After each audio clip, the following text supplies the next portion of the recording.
What up? This is Robert Horry. Horry, three-pointer. Buries it! You might know me as Big Shot Bob. To Horry for three. Oh, unbelievable. This guy is off the charts. What's going on, Big Shot Bob? Robert Horry from downtown. What is going on, Big Shot Bob? Playoffs! Playoffs, baby! Well, play-ins, I guess. Play-ins. We're not quite to the offs. We're in the ins. Yeah. It is, we'll call it episode 255 of the Big Shot Bob podcast. That, of course, is B-Dog Brandon Harper. My name is Rob Jenners. The marquee title of the show, if you will. Seven-time NBA champion, live from his den. Robert Horry, who bailed on his home internet like 3 seconds into today's show. Dude, man, I've called him so many times, man. I'm not gonna call Spectrum out like that, but man, we have some issues over here. It's all right. It's all right. We got you on the iPad. You sound good. We can see you. We can hear you. That's all that matters. So, I call my IT guy. Yeah, how you doing, man? How was your week? Week was good, man. You know what I did last night? I went on Monday night. I went to go watch The Logo, the Jerry West documentary. Okay. And when it comes out, I highly recommend that people watch it. It was really, really good. Where is it? Do we know where's it coming out? Is it Netflix or? It's on Prime. It's on Prime. Prime. Okay. Oh yeah, that makes sense because all the NBA stuff they got. Yeah, and you know you get a good insight into Jerry, and you know you get some candid conversations with Jerry, which is really cool because a lot of people, if you don't know Jerry and you heard the stories about Jerry, he was really intense. And he goes to tell you how he became intense. And it's a good story. I ain't going to say too much because you got to watch the doc to get the rest of it, but it's really good. Mm-hmm. How well do you know Jerry? I knew Jerry very well. You know, Jerry gave me my first big contract. And I remember when the Lakers let me go, Jerry was like, hell, shit, you know, them motherfuckers, I don't know why they let you go. It was me, you'd have been here for life. Because Jerry was funny, man. You know, that's what most athletes, they want you to be candid. They don't want you to blow smoke up their ass. And Jerry wasn't going to do that. He's going to be straightforward with you and just tell you like it is and then move on. And if you don't like it, you know, tough duty. You know, man up and move on. And sports ain't about babying people. It's about growing up and doing your job. And I think he was that type of guy. You do your damn job and we all good. Yeah. I definitely want to watch because all I know of Jerry is the stories I've heard. Mm-hmm. So it's hard to judge anybody by, I'm going to call it folklore, if you will. You know what I mean? Yeah. It's like you've heard a million different people tell the stories. If you watched Winning Time on HBO, that version of Jerry was like, he was just unhinged in that. And I don't think Jerry took too kindly to that portrayal when it aired the first time. So I'm anxious to kind of get a little bit more of a real life version of Jerry West and not the cartoonized version that seems to be out there. And it's, you know, he's a bigger than life personality. So everybody's got a story. Everybody's got kind of an outlandish, you know, a tall tale, if you will, about Jerry West. So. Yeah, and it's really good. He talks about, you know, the logo and everything. So you got to watch. You got to tune in. We will check it out. Well, you mentioned it. We're in the play-ins. We're not in the playoffs yet. We're in the ins, not the offs. You had a couple really good games last night. Yeah. They were a couple slugfests, and I'm gonna play you the first clip here, and then I want to get your take on something that happened in this game last night. But the Hornets knock off the Heat. Ball breaks free. Gets it. 7 seconds. Ball to drive. And ball lays it in. There's no timeouts left for Miami. Charlotte up by 1. The drive blocked. It's over. Mitchell got negated. The Hornets win it. So you had Kobe White with the late three. Tie it, send it to overtime. And then you had LaMelo with the little layup there right at the end. The story out of this game has been the Bam trip. LaMelo and Bam at the end. Did you see that? What did you make of that? You know, it's really weird because when he grabs his ankle and then he pulls it just enough to, you know, take Bam off his feet. And that's one of those plays. You know, we go to replays so often about this and that. And for them, that's one thing I like about college. And I like and I don't like it. How in college, if they see something like that, they can say, hey, I need you to look at something and then we're gonna go back. Even like in the game before, after that, when they went and looked at the grab on Booker, and they called out a flagrant, which I didn't think was, but they didn't go back and look at this, which was shocking. And I always blame Curtis because he was my roommate when we both got drafted by the Rockets. Being the vet that if Spoelstra, I don't know who saw it, they should have went to him and said, no, we're gonna go look at that because that should be a double tech or thrown out of the game or something. So that was a critical moment because Bam wasn't able to come back. And that was unfortunate because it was a good game. It was a good game. It was. Yeah. Mm-hmm. Yeah, man. That should have been definitely should have been a flagrant. I don't know about the ejection. A lot of people saying they should have been ejected and whatnot. But it definitely was a flagrant. And flagrant 2. Mm-hmm. Well, if it's a flagrant 2, that's an ejection, right? Yeah. Yeah. So, I mean, because they didn't initially call it a flagrant 1, did they? Mm-mm. So my thing is, at the least, it should have been a flagrant 1. Yeah. Yeah. Yeah, I don't even think they called it a foul. At the least it should have been a flagrant 1. Yeah, yeah. They should have reviewed it. Yeah. Because that's when you don't have a key piece like Bam, you take him away from such a pivotal game and a pivotal moment in the game, that changes the dynamics. So if you're in a high stakes situation like this and you got teams trying to get into the playoffs, I think, come on now. Well, and we've talked about this. There's money attached to all this. Yeah. Yes. Yeah. Mm-hmm. So this isn't just like he tripped Bam, it's a crappy play. The Heat have dollars invested in this. I mean, playoff tickets to sell, arena people to put out there. So, yeah, when I saw it, I didn't get to see it in real time, but when I saw the replay, at first glance, it's a very bang-bang kind of play. Like, it looked like they just kind of tripped over each other and both fell out of bounds. And then when they slow it down, you really see him kind of put out his hand and sort of swipe at his ankle, which, it falls to me in the Draymond Green category of, I wasn't really swiping for him. I was just kind of reaching for the basketball. Like he's trying to make an excuse or a gesture as to why he could have clipped his ankle. But it's pretty clear that he reached out intentionally. Yeah. Well, I'll tell you this. Miami, the way that they lost the game is tough, but, I ain't mad seeing, and I have nothing against the Heat, but I do think the team that I think most people want to see when it comes to the most talent, the most ability, and things of that nature are the Charlotte Hornets. And that's the team that people, I think, will most likely to want to see play the winner of, they play the loser. of Philadelphia and Orlando. So, I'm not saying the way things went for Miami was fair with the whole Bam situation, but when it comes to the two teams or the one team that I would want to see move on and then play for that 8th spot, it's the Charlotte Hornets. Because despite what you saw from LaMelo, that team is fun, and LaMelo plays the game like it's a video game. So they are a very fun team to watch. They're a very young team. They're a very fun team to watch. So to see them in a playoff series of some sort, whoever they play, whether they have a chance to win or not, that's going to be fun. We want them in the 8th spot because we want them to play Detroit again. Yeah. With that history right there, that's going to be fun. Yeah. So, sorry, Miami. Be a fun series. Sorry, Miami, but not too sorry. Yeah. It's just kind of what it is. Maybe you'll have a chance to get Giannis in the offseason. We'll see. But, it kind of is what it is right now. They need to kind of blow that team up anyway. All right, then the other one they got too many of the same players on that team. Yeah. Yeah. And then the other one you had last night was Portland. A team that I think everybody on this show was like, we're not really going to pay a whole lot of attention to Portland. And in the last couple months has really come on. Find a way to get it done against the Suns last night. Here's that. And he gets it off to Booker. Kamara defends. Booker the drive. Hits it out. Green for the lead. Wow! Rebound. Goodwin. Knocked away by Grant. Picked up Holiday. Grant the other way. Portland is going to win.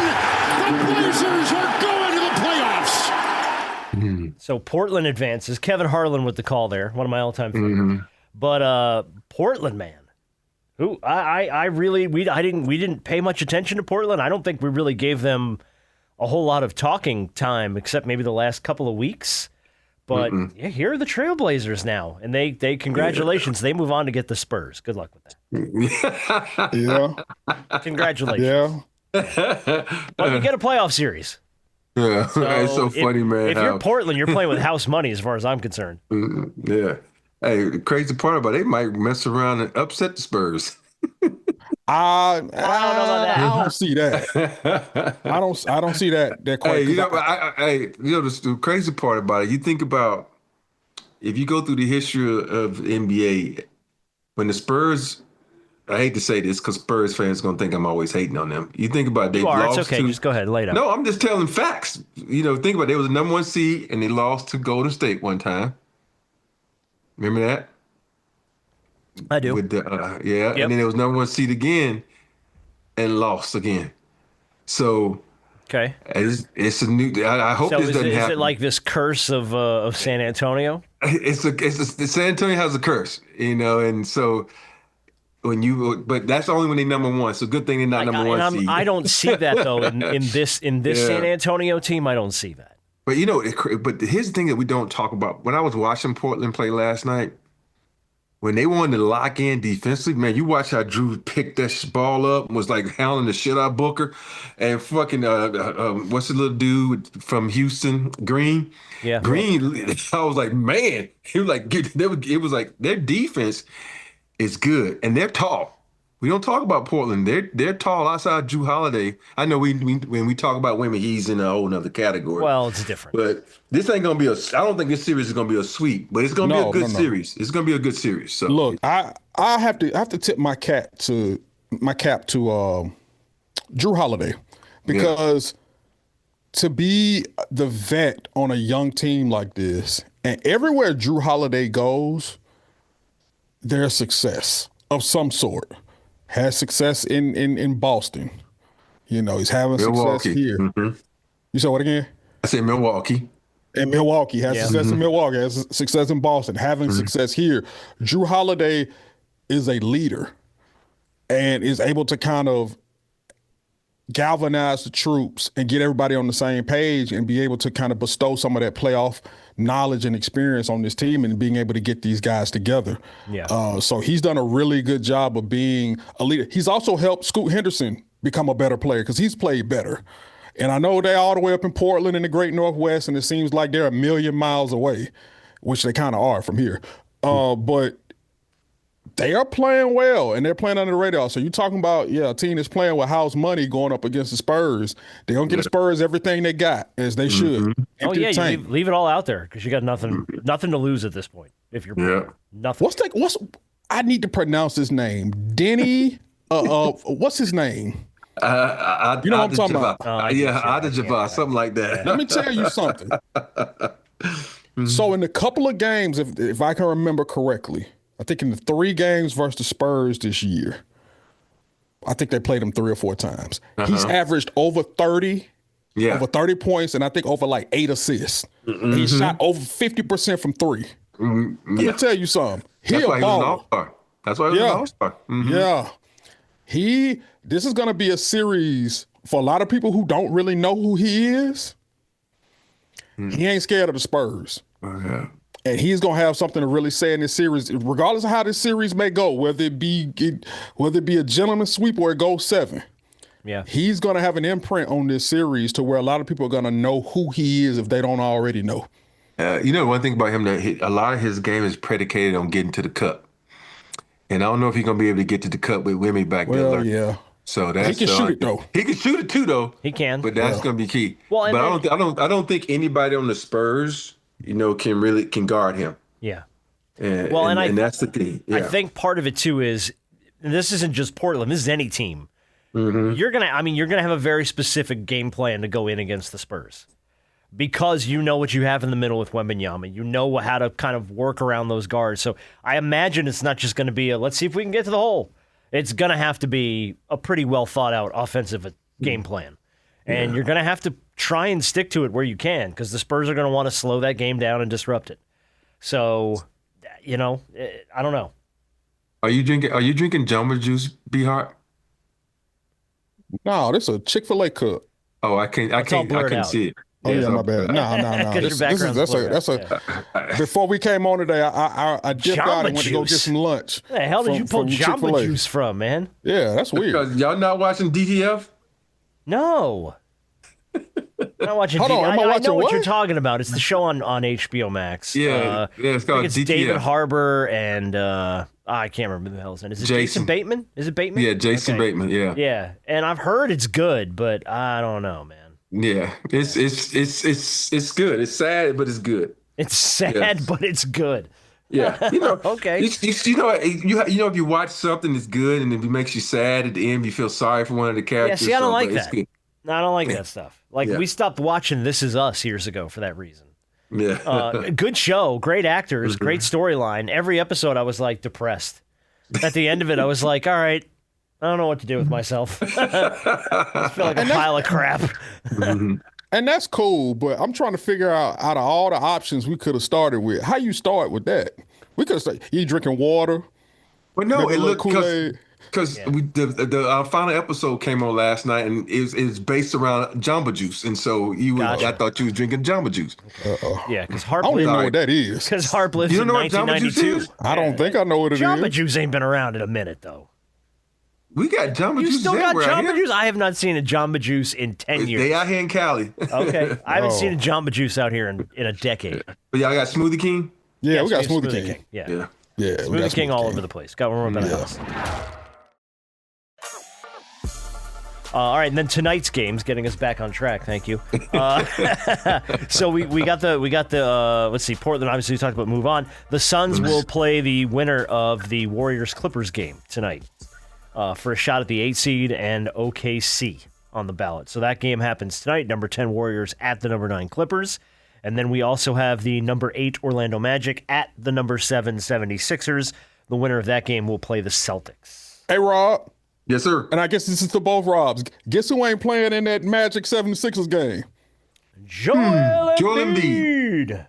You guess right. Boy, out. Got to get another look at his knee? No, it's an appendix, isn't it? Yeah. Oh, Isn't it's he an out with appendix. his My fault. appendix? Yeah, he no, this out was with his another appendix. weird one. Yeah, this was. Yeah, he another had weird one. appendix surgery. Knee feels good, but his appendix had to come out. So of course it did. Because of course it did. Unbelievable. Dog, it's always it's something. Dude. over. It's always something, man. It has just end it. Build around Tyrese Maxey and VJ Edgecombe. Well, I think that's where they're heading. And they leave have this to be. leave this Joel Embiid stuff alone. You got to figure out a way to come up off this. And I know it's easier said than done, but dang. Every season.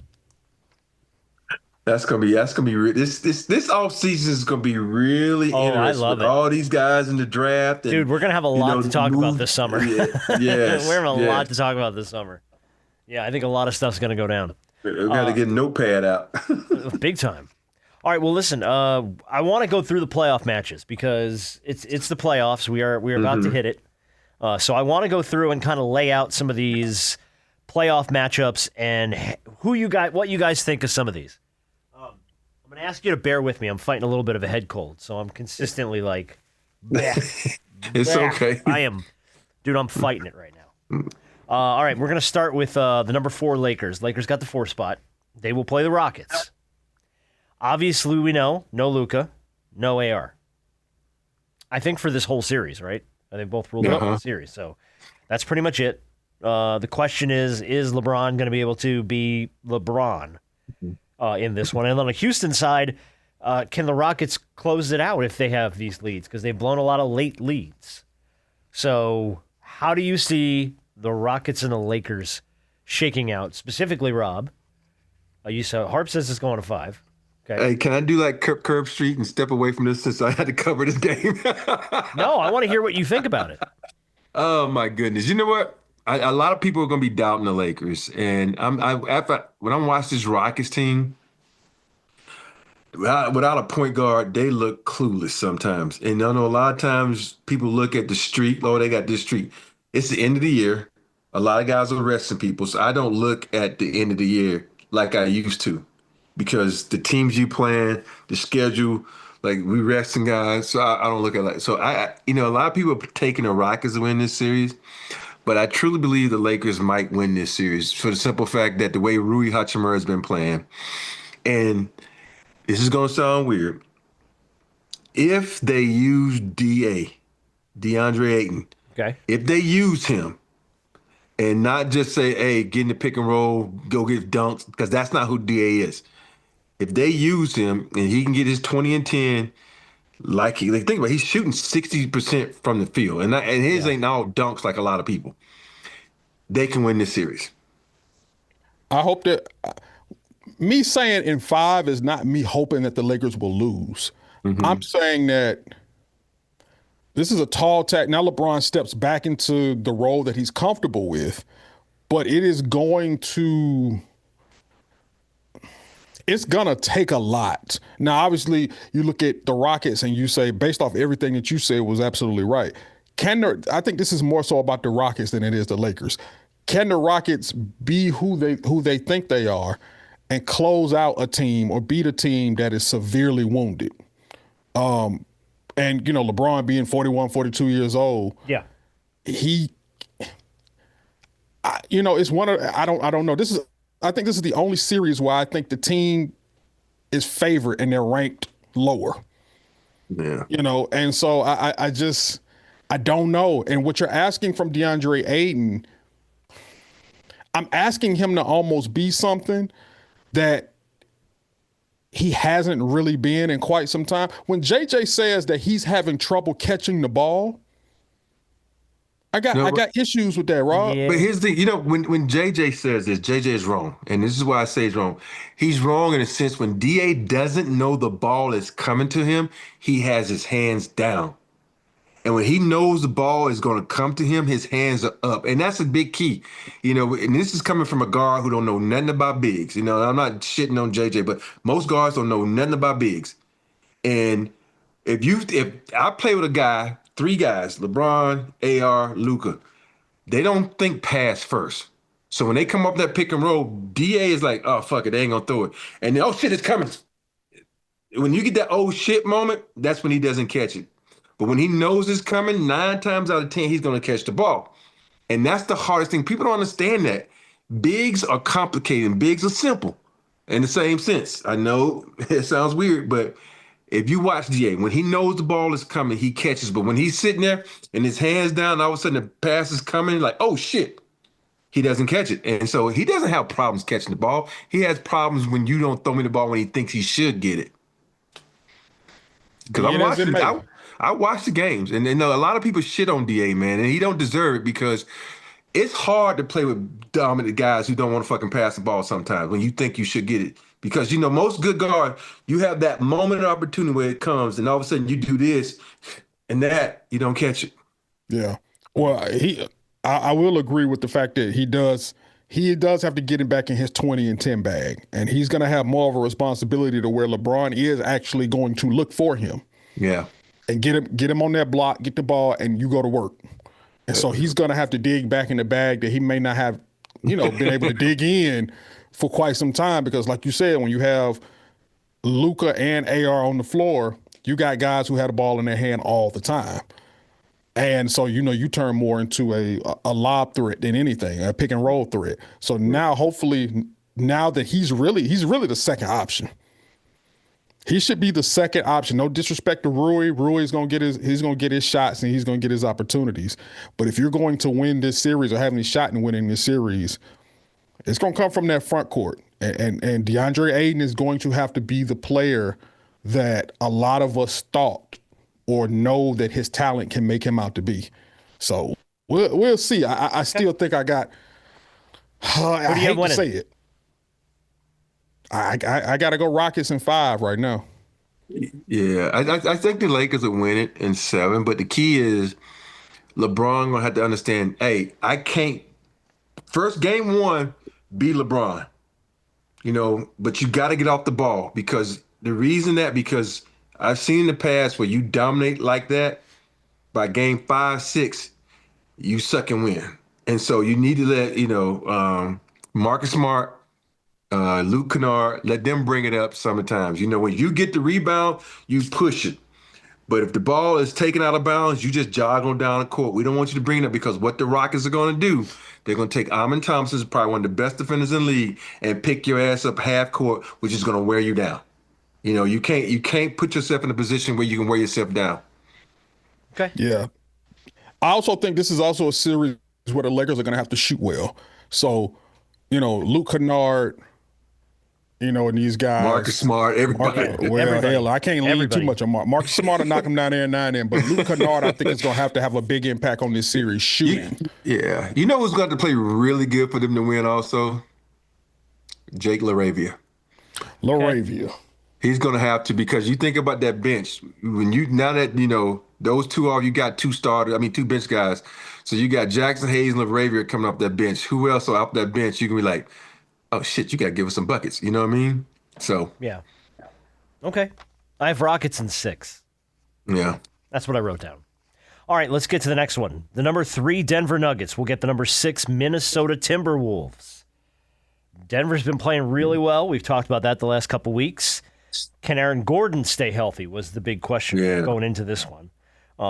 Obviously, they're going to need him down the line. And for Minnesota, how healthy are Edwards and McDaniels? Edwards sat out 10 of 11 games from mid-March through early April because of the right knee. And McDaniels recently sat out 6 straight with a bone. I know that's right. We got an eavesdropper? Who's joining us? It's Candace. She brought me my charger. Oh, look at her. See?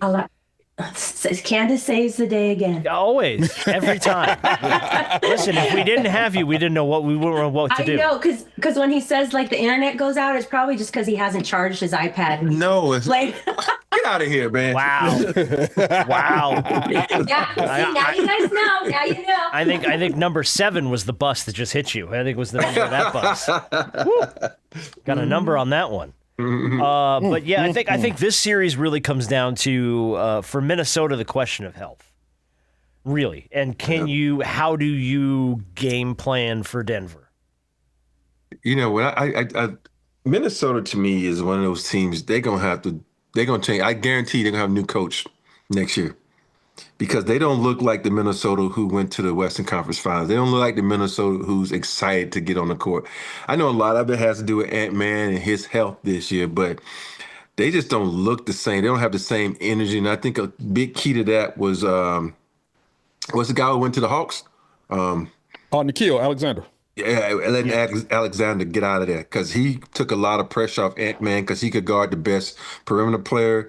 And it's just not the same. So I got Denver winning this in 6. Okay. Maybe 5. Well, not leaving, Jaden McDaniels was really supposed to step into that role. And Jaden has played well. He's played well. He's had some moments where, but he's played better down the stretch.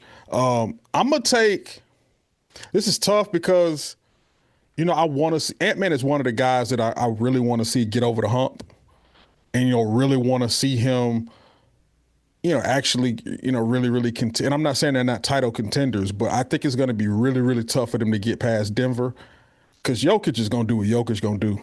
Any series, you could put Jokic in a jungle. And as long as there's a court there and some hoops. Oh, he'll find a way. Yeah. He'll triple Lions, Tigers, and Bears. Boy, he's going to have a triple-double. It really don't even matter. Over all of them. Yeah, crazy. And he should win. He should have won MVP this year, but he's probably not. Well, yeah. Well, I mean, I'm going to take Denver in 6. Okay. Yeah, I had Denver in 5. Oh, okay. I'm with you, Harp. I want to see Ant-Man get over the hump, but this Minnesota team, to your point, Rob, does not look like the Minnesota team of years past. Yeah. And I don't know if it's a coaching thing. And that's just been 2 years. Right, but it's like, and I don't know if that's a coaching thing or a health thing or I don't know what the formula is. I do know they haven't been healthy. So I'm not going to hang that on everybody, but it's like they haven't had the explosiveness. They haven't had the excitement. They haven't had the closing out games late. I mean, they've had games, they've got run off the court this year with their top guys in the lineup. So it's like, for me right now, I think Denver's playing their best basketball going into the point of the year where you want to be playing your best basketball. And Minnesota's been so wildly inconsistent for me that I don't know if they're going to have an answer. I still don't like that. I'm still thinking, why did they do that Cat trade? Because Cat was just so perfect for that team. Yeah. Yeah. And not only Jokic, but this is where Jamal Murray shines. Oh, big time. When that whole two-man game between those guys and even individual with Jamal Murray, this is where Jamal Murray starts to take his game to another level. We've seen it before when they won the title. And so these moments, everybody's so fixated on Jokic, as they should be, but Jamal Murray turns into an all-time great when the playoffs come around. And I don't expect anything different in this series and moving on. So I'm going to take them in 6. I think the Wolves put up a fight. I just don't think Ant-Man is going to have enough to get them past Denver. Okay. We've already talked about San Antonio. They will get Portland. We've kind of talked about that already. OKC will get the 8 seed. I mean, whoever comes out with that 8 seed, good luck against OKC. They've been OKC this year, and they've turned it up every time they've had the opportunity to do it. And they've closed every time they've had the opportunity to do it. So let's shift over to the East. Now that we've looked at the West, we're going to start with our hometown boys. Number 3, New York Knicks will take on the number 6 Atlanta Hawks. We got another Knicks-Hawks series. Harper rubbing his hands together like an evil genius. That's my Birdman hand rub. Is that what the Birdman hand rub? I don't know what that is, but that's the title of this week's show for sure. The Birdman hand rub. The Knicks-Hawks series is one for now, and this is the thing here. This Knicks-Hawks series is not the Knicks-Hawks series of maybe the last 4 or 5 years. Obviously, you have no Trae Young. Obviously, the Hawks made the right move in moving on from Trae. If you really look at the grand scheme here, over the last couple of months, the Hawks have been markedly better. I think they're one of only 3 teams ever to be 4 games below 500 at the All-Star break and finish 10 games over 500 at the end of the season. So they have turned around completely. And that has a lot to do with Jalen Johnson, has a lot to do with Kuminga getting the opportunity to be Kuminga. So I think that this is a different look of a series, but I think Knicks fans are really going to lean into we're going to scream about Trae Young. Oh, okay, great. Knock yourself out. He ain't here. There's no Trae Young. There's no Trae Young anymore. But he was the villain for a long time. So can Karl Anthony Towns really be the second option they need? Can they have a more productive second? Is the Towns-Brunson chemistry going to be there? Really is the question for New York. And for the Hawks, they're young, they're inexperienced. Can Jalen Johnson be the superstar we've seen him be in the regular season when the lights are the brightest? I guess are the questions. No, I'll tell you what. Oh, sorry. Go ahead, Rob. No, go ahead, Rob. I was gonna be quick on this. Go. I had the Hawks winning this in 6. Ooh, I like that. Just for the fact that I think the matchups are great. And I think the Hawks are just too tall and too athletic and too hot. And I'm just not a fan of the coaching that the Knicks have. So I'm going to take the Hawks in 6. Okay. I think the size issue to me is the other way around. Because the Hawks are missing Jock Landale, who I don't know when he'll be back from his sprained ankle. Onyeka is a little undersized. And when you have Mitchell Robinson, who is really just in there to be aggressive and grab rebounds, and if Karl Anthony Towns wants to be Tarzan instead of Jane this series, then that's another 11 or 12 rebounds that he's going to eat up. Man, Karl ain't getting no damn 10 rebounds. What you mean? He averaged 10. He ain't getting no 10 rebounds. Look it up. I'm just saying. I just think, and I'm not thinking. I just think I like the way the Hawks are playing, man.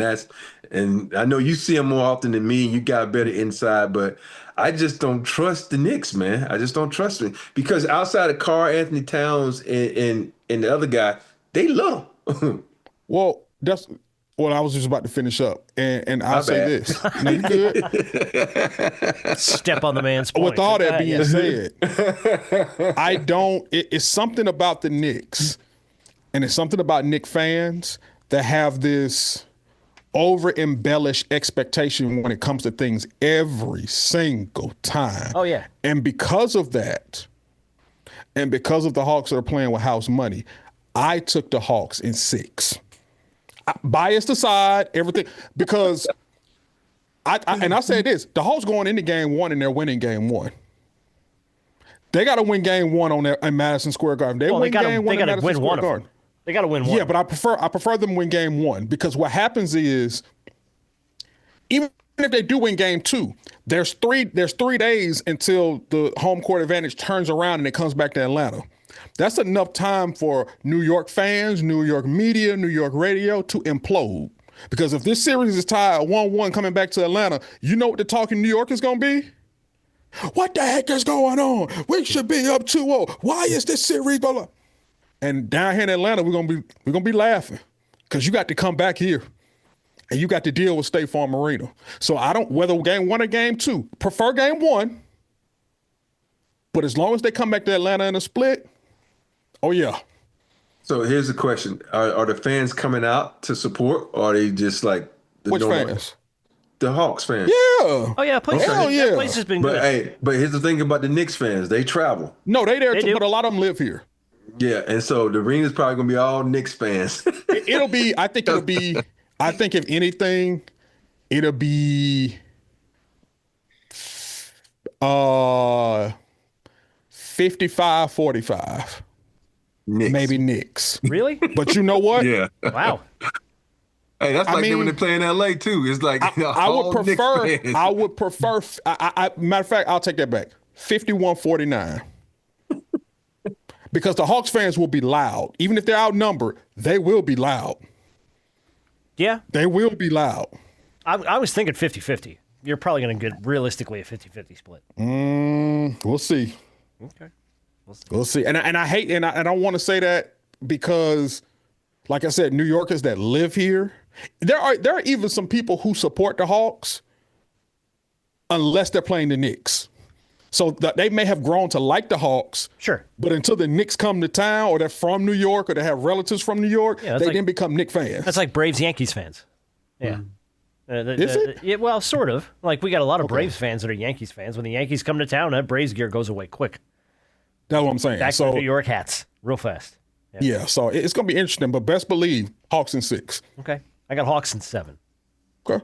I got this one going to 7. We get a game 7. I would love a game 7, and I do not trust the New York Knicks in a game 7. That's why all of us pick the Hawks. I don't. I just don't. And I think everybody's sleeping on the Hawks a little bit. I think because the Hawks haven't been good in a hot minute, and even when they were good with the Trae Young run and they got to the Eastern Conference Finals, that team traditionally wasn't great in the years before and it wasn't great in the years after. So I think a lot of people are sleeping on the Hawks. So I could see the Knicks sleeping on the Hawks a little bit, thinking they're going to run them out of the building and get taken to 7. All right, let's look at the number 4 Cleveland Cavaliers and the number 5 Toronto Raptors.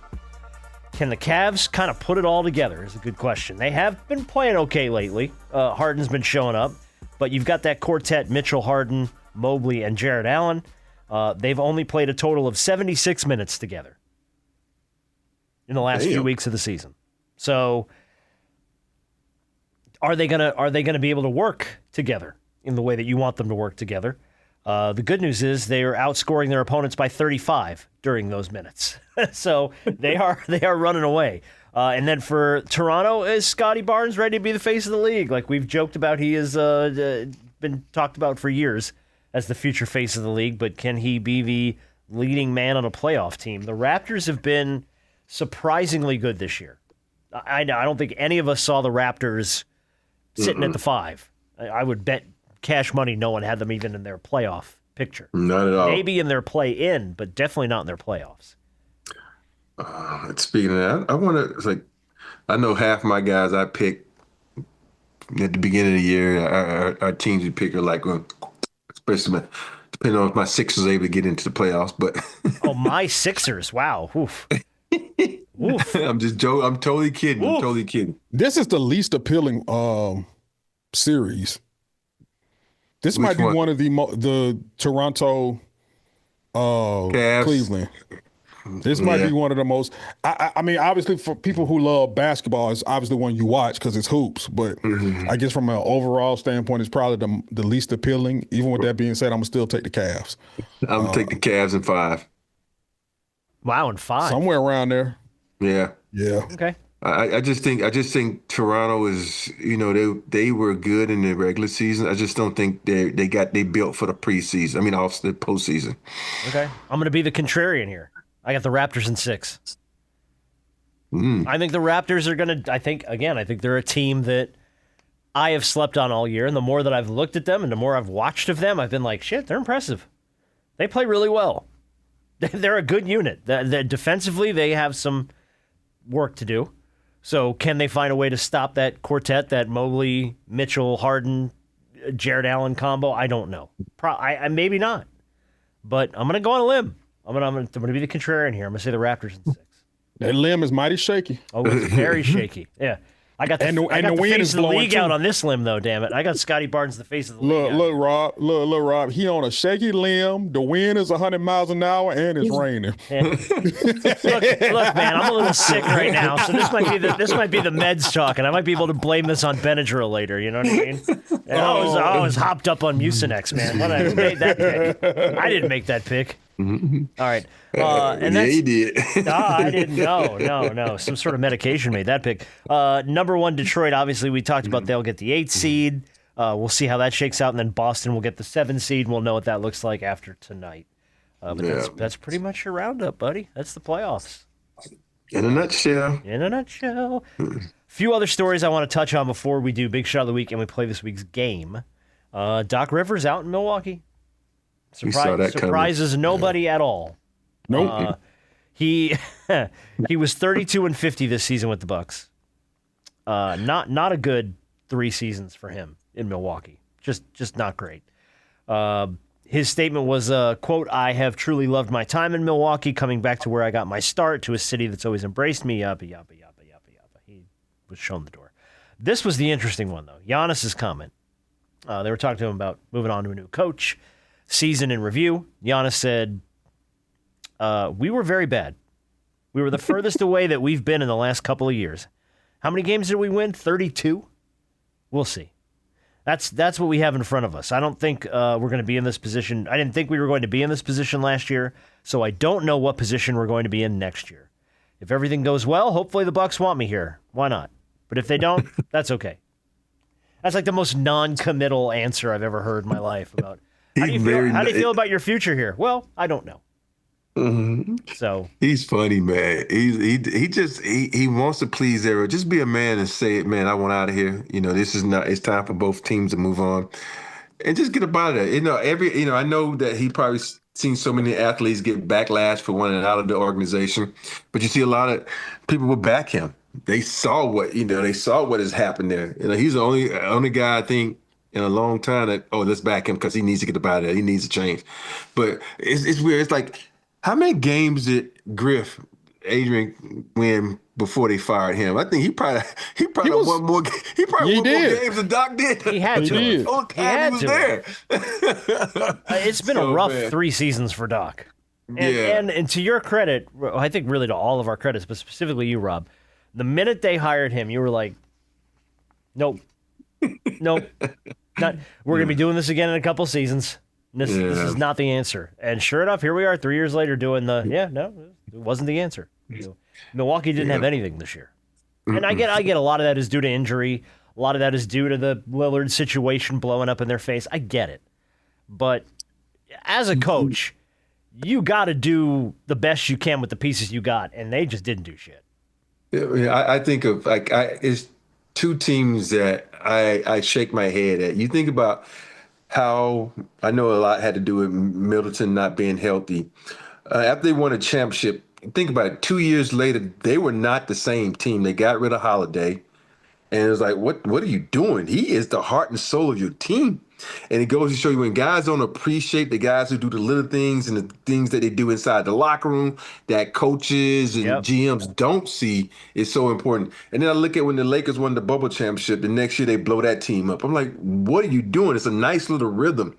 And you can't as though everybody said, well, we need to change because the league is changing. The league is changing because they need to find out how to beat you. Yeah, you just won. Yeah. So keep your team intact. Because because we trust one another, we believe in one another, and once that trust is gone, you got to rebuild some trust.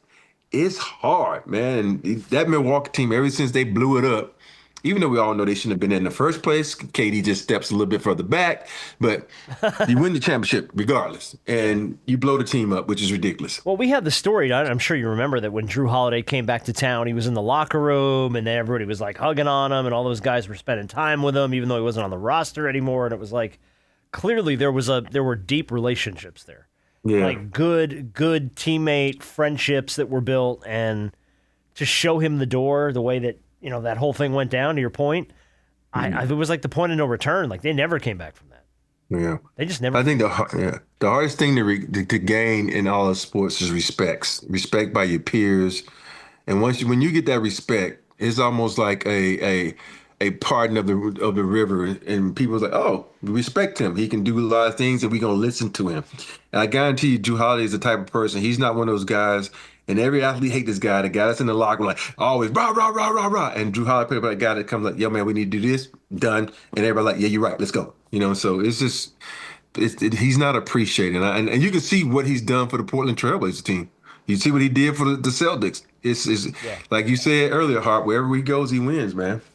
Yeah, it's just certain guys who, man, it's a reason why whenever he's available, it's a lot of teams that have interest in him, because not only can he still play and he can still affect the team, he can affect the team in so many other ways as well from a leadership standpoint. So, yeah. All right, well, we'll see what Milwaukee decides to do. I think the Giannis thing we'll talk about a lot this summer. Oh, I think that's going to – no, I don't mean like we want to retread it, but I just mean I think it's going to be the story of the summer for the NBA. Somebody trade for this man so we can move on. Yeah, for real. No, they're going to draw this thing out all year. Yeah, this is going to go on forever. So the only time I really want to talk about him that's really going to get interesting is if he goes to the Spurs. Well, wherever he goes, we're going to talk about it. But I think he's going to go to the Spurs. But if he go to Miami, it ain't going to mean nothing. And Rob laughing because he know it. If you go to Miami, it ain't going to mean nothing. Well, it depends what. He's just going from worse to worse. And it depends what Miami has to give up to get him. It's just the whole right. thing. You're going to blow up your whole roster to get one dude? Okay. We'll see how it goes. I did want to mention the Rookie of the Year rankings before we do Big Shot and we do the game. We finished the season with these are our top three. Excuse me, for Rookie of the Year. Knuppel, we've talked about plenty for the Hornets. In 79 games, he averaged 18.7 points, 5.3 rebounds, 3.4 assists, and needed fewer than 60 games to break the NBA record for three-pointers by a rookie. He became the first rookie ever to lead the NBA in made threes with 273 of them. So that's a fairly strong resume. Yeah. At the top of the list there. Number 2 was obviously Cooper Flagg.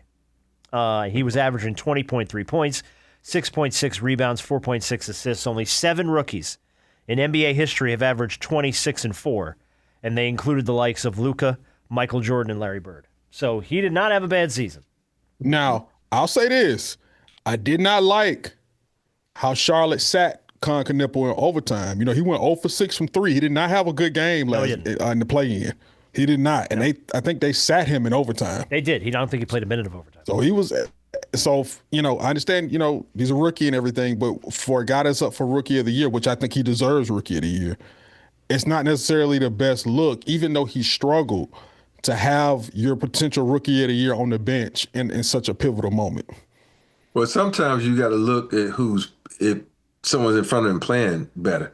Yeah, I get it. So it ain't got to do with how you playing, but most coaches that are smart coaches, if you got someone that's playing better than you, I don't care who it is, unless you freaking, Michael Jordan, Kobe Bryant, Shaquille O'Neal, you put them in the game. But, we all forget, everything they did last night don't count. Oh, no. None of those records, no matter how many points, they get wiped clean. They do not count. None of those stats matter. Can you win tonight? That's what matters. Yeah. Yeah. So I'd be mad as shit if I go out and have 40 points or 50 points against a career high and the shit don't count. Well, I mean, it counts, doesn't count, but it counts. It doesn't go in your record. No, I know, but it helps your campaign, if you will, if you're trying to win Rookie of the Year. Number 3 on this list, by the way, is someone Harp talked about earlier, VJ Edgecombe, who's just had a strong, solid season in Philadelphia. I don't think he's going to win it. He's no way going to win that. No, but I mean, he averaged 20.6 points, 5.7 boards, 5.3 assists in 10 of his last 11 games. And when Embiid is out, he's been a nice little fill piece for them. He's performed. He's kept the team moving. So I think it's really going to be between Kahn and Cooper, and I think it's kind of a runaway for me that Kahn Knuppel wins this thing. Big time. He's just been killing it. Yeah. Yep. Too good. All right, let's do big shot of the here's week. the question. Do you think they should get co-MVP? I mean, co-rookies of the year like they did with Grant and Jason? No. If Dallas was better, maybe. Dallas just wasn't. I mean, he was great for Dallas this year, but it didn't affect where Dallas ended up in the standings. Gotcha. I think if Dallas would have been a better in contention for a play-in or in a contention for a playoff spot for that matter, then yeah, sure, worth a conversation. All right, let's do Big Shot of the Week and play this week's game. Big Shot of the Week. I love this story. I hope you guys have seen this. Is going to go to Pauls Valley High School principal Kirk Moore in Oklahoma. Rob's already shaking his head. Did you see the story? Yes. Mm-hmm. This dude, video surfaced this week of him charging and disarming a school shooter in the lobby. The suspect was identified as a 20-year-old Victor Hawkins, a former student, who said he wanted to shoot the school up like the Columbine shooters did.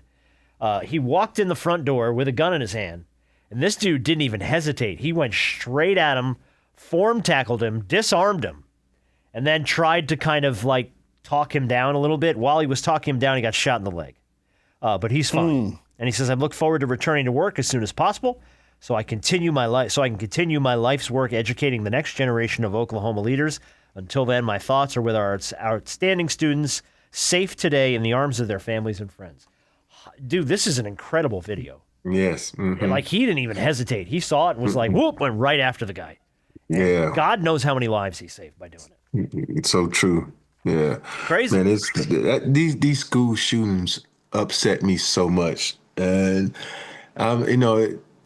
we always, when you have these school shootings, I know a lot of them end with the kids or the guy or whoever is killing themselves. For situations like this, even though nobody was really, hurt, it's one of those situations for me where you put them in solitary confinement for the rest of their lives, Oh yeah, you can't have this guy back. You don't, and then some people, everybody want to talk about mental health and doing this. I sometimes use that as a cop out, and I know I hate to say this and I get in trouble for saying this, but these are kids that we're talking about. You putting some kids in danger. And so you put this guy in the bottom of a cell, and you never let him see daylight again. No, you put his ass keep under him alive, the jail. you do that. Yeah, you put him under the jail. You don't ever, yeah. And I just have no remorse for people who go into these schools, hell no. None. No way. Don't blame it on mental. No, and because apparently they were smart enough to get a gun. They were smart enough to plan this. They were smart enough to do it. So don't give me mental. There's a lot of what's it called? Preconceived ideas going into this. It was like, it wasn't a spur of the moment thing. You just kind of grabbed a gun and just ran into a school like a crazy. No, you thought this through. Yeah. Like you said, Rob, you planned it. So you can plan to spend the rest of your life under the jail. That's what you can do. But props to this principal, man, because he deserves it. Big time. Yeah, that's gutsy. Boy, dude, that's crazy. I don't know if I would run at a guy with a man with a gun. Because he could have got, when he got ready to spear him, he could have shot him. So I'm like, this is the ultimate big shot right here. Yeah. Love it. All right, well, big time. We're going to speak of big time. This week's game is called Big Time. Actually, it's called Who's Bigger? And it's the playoffs edition. I'm going to give you guys a couple of all-time playoff stats. You just got to tell me who's bigger. Rob, do you still hold any postseason records? I think you have to probably maybe one or two. Just two, I think. Most threes made in a row, 7, and then most steals in the finals.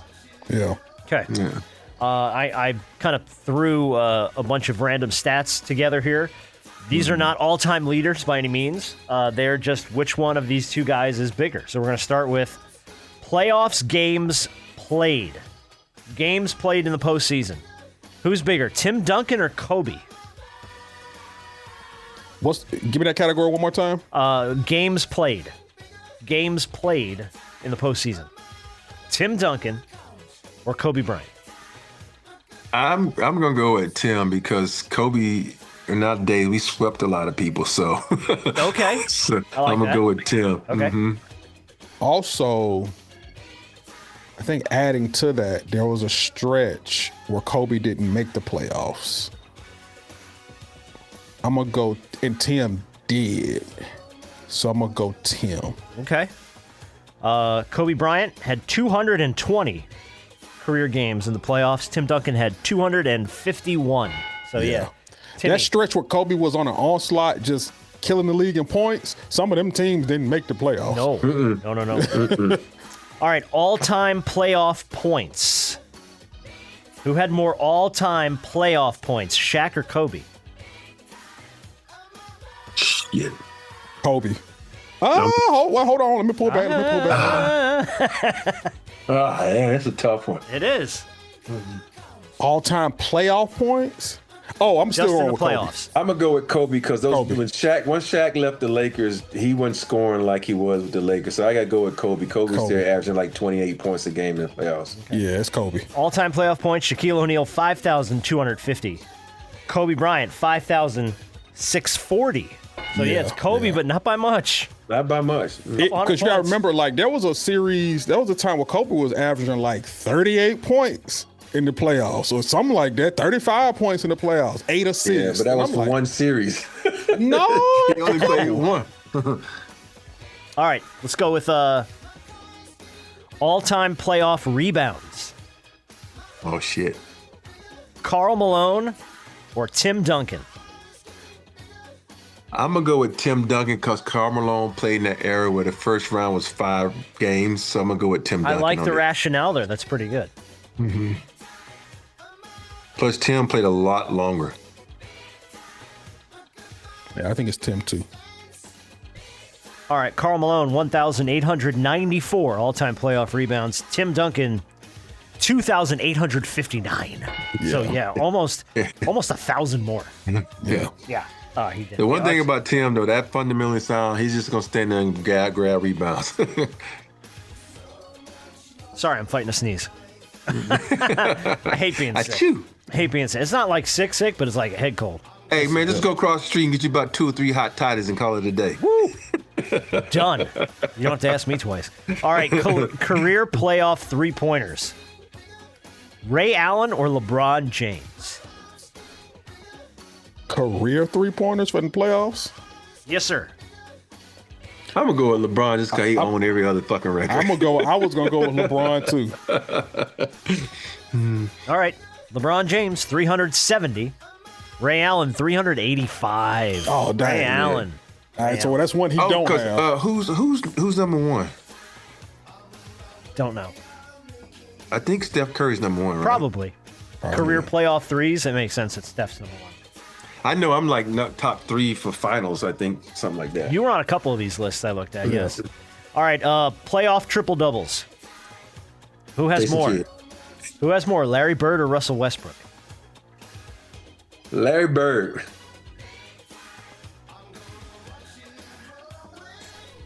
Part of me thinks this is a little bit of a trick question. I'm going to say Russell Westbrook. Okay. Larry Bird had 10. Russell Westbrook had 16. So, yeah, it was Westbrook. Yeah. Yeah, Mr. Triple-Double. All right, career playoff starts. Starts in the postseason. Tim Duncan or Kobe Bryant? Yeah, damn.